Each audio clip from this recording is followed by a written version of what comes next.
The European market still testifies that not all consumers are swept off their feet by the craze for SUVs.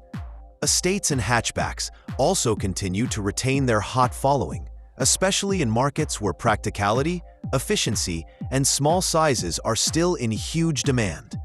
This is the reason why Peugeot has opted to refresh its top-selling 308, giving the model a mid-cycle update with a sharper exterior look, improved interior tweaks, and a wider range of power plants designed to attract a wide range of drivers. Released in its new generation back in 2021, the 308 quickly impressed with its fresh interpretation of Peugeot's styling school. The facelift refines that approach, most notably through the elimination of the brand's previously signature Fang running lights. In their place are a split pair of headlamps on hatchback and estate, presenting a more technical appearance at the front. Slim LED claws trail along the main beams, which sit within glossy black bumper inlays, adding depth and definition to the appearance.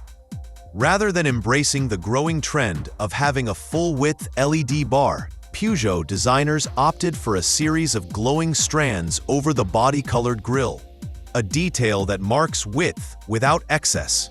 Lighting technology takes a step forward with the range.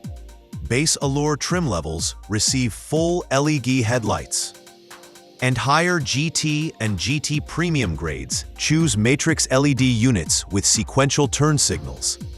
The second visual highlight is the illuminated Peugeot badge, the first on the 308, and a feature guaranteed to catch on with other future generations of the brand's products.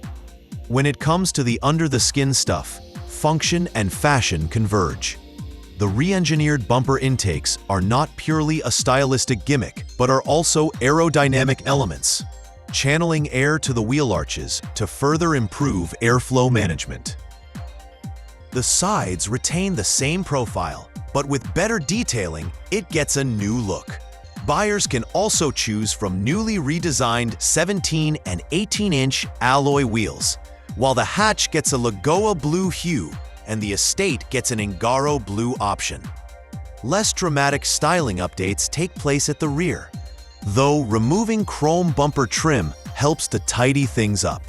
LED claw-style taillights go mainstream across the board, previously being a preserve of higher-end trim levels. The cabin retains Peugeot's signature I-cockpit design, a trademark of the mark that positions a tiny steering wheel under a high-mounted digital cluster. Unlike the recently overhauled 3008 and 5008 SUVs, which have only just added Peugeot's next-gen digital cockpit, the 308 keeps its existing 10-inch configuration. However, the screen benefits from new 3D graphics specifically tailored to it, bringing more definition and depth to displays. Upholstery options expand, as well, with GT and GT Premium trims sporting Alcantara for a sportier and more upscale atmosphere. Technology and comfort are well served. Higher trims can have a 10-speaker focal premium hi-fi audio system, with noted features also including massaging seats, 8-color ambient lighting, and an infotainment package that can be updated over the air via software. Aside from technology and practicality, Peugeot also focuses on sustainability, announcing that the updated 308 makes use of 31% recycled or renewable content in production. This consists of about 405 kilograms of green content per vehicle, a testament to Stellantis's overall commitment towards being eco-friendly. Practicality remains a selling point, particularly with the station wagon spin-off, the 308 SW. The longer-bodied version matches sleek styling with added utility, with up to 598 or 1,487 liters of boot space, depending on how the rear seats are configured. A 40-20-40 split-folding rear bench provides flexibility for the carriage of bulky loads, and an electrically powered tailgate provides a touch of convenience. The SW's proportions also make it appeal to buyers wanting family-friendly capacity without dipping into SUV territory.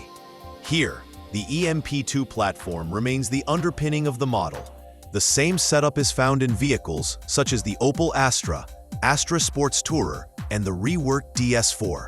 Subsequent generations of the 308 will move to Stellantis's STLA medium platform, which already underpins a family of compact SUVs and is likely to have more advanced electrification capability.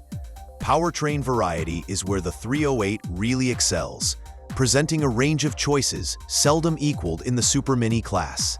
At the base level is a 1.5-liter Blue HDI turbo diesel that remains in the lineup, even though most competitors have given up on diesel. It makes 129 horsepower and is only available with an 8-speed automatic transmission for use in markets where diesel frugality is still attractive. For those who crave alternatives to gasoline, Peugeot offers a 1.2-liter, 3-cylinder turbo mild hybrid powertrain with 143 horsepower.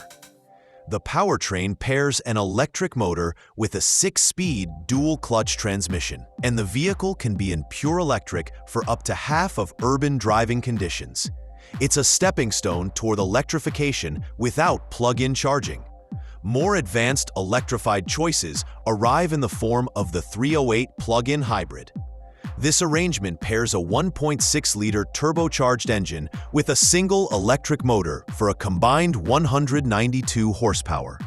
A 7-speed dual-clutch automatic transmission is used to deliver the power, and a 17.2 kilowatt-hour battery provides up to 53 miles of pure electric range. This figure puts the PHEV among the higher-performing plug-ins in the class, both frugal and capable enough for longer commutes. At the top of the range is the E308, an all-electric vehicle featuring a 154-horsepower front-mounted engine and 58.4 kilowatt-hour battery pack. Refinement in battery technology and drivetrain efficiency gains lift the WLTP range to 281 miles, an improvement of 23 miles over the pre-facelift vehicle. Charging ability is also on par with the ability to charge from 20 to 80% in 32 minutes using a 100 kilowatt DC fast charger. It also boasts vehicle-to-load capability inbuilt, with which the E308 can supply power to the external world using an optional adapter. Missing, however, is a performance variant. Although there has been speculation of the return of the GTI badge, no such variant on the 308 has been announced by Peugeot. The firm did reveal an all-electric E208 GTI recently, but its performance-focused Peugeot Sport-engineered sub-brand has been minimized, with no plans to grow beyond the existing 508. Production of the facelifted 308 will stay at Peugeot's French Mulhouse factory, with UK and European sales set to be launched in autumn.